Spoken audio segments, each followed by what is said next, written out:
depuis 4 jours.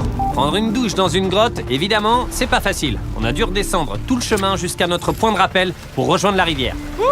C'est tellement froid. Je sens mon cerveau, j'ai jamais senti mon cerveau avant. Même mon front a des engelures. On va utiliser le drone pour te sécher les cheveux. Viens là, le drone. Voilà, top, top.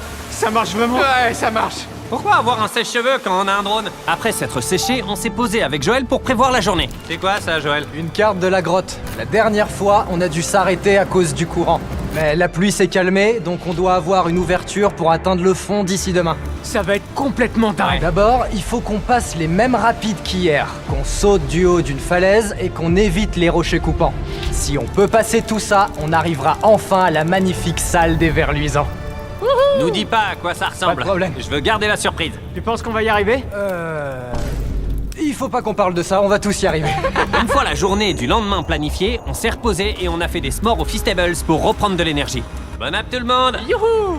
Joël va manger son tout premier s'more au Feastables. Alors, Joël, sois honnête. C'est bon, Joël approuve? Joël approuve. Pourquoi on n'a pas sorti le chocolat plus tôt? C'est devenu 10 fois plus drôle. Les mecs, sérieux, si vous avez jamais testé les s'mores au Feastables, vous ratez un truc. Demain, on va explorer toute la grotte. À plus tard, les gars.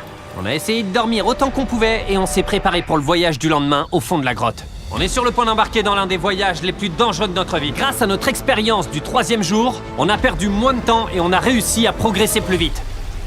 L'eau est vraiment froide. Comme l'autre jour, mec. Allez. Super, comme ça. Et pour garantir nos chances de survie, en plus de Joël, on a amené un autre expert de la survie avec nous. C'est ici qu'on s'est arrêté au 3e jour. Comment ça va? On va beaucoup plus vite aujourd'hui. Derrière nous, il fait nuit noire. On va où? Cet endroit devient étroit et le D'accord. courant est très fort. On va se servir des murs et devoir grimper le long du chemin. Ah non. Allez, vas-y, Ah la vache. saute sur ce rocher, allez. Il y a aussi quelques bons rochers sur lesquels t'accrocher dans le coin. Ah, il fait si sombre en bas. Y a pas de fond là. Mes pieds touchent même pas le sol ici.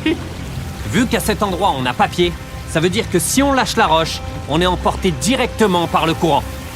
Joël, qu'est-ce qu'on fait? Essayez de vous agripper ici, c'est une bonne prise. Je vois même pas où je vais, Joël. Le courant est en train de m'emporter. Comment je fais Tu ça? dois te laisser porter là-dedans et ça deviendra beaucoup plus facile.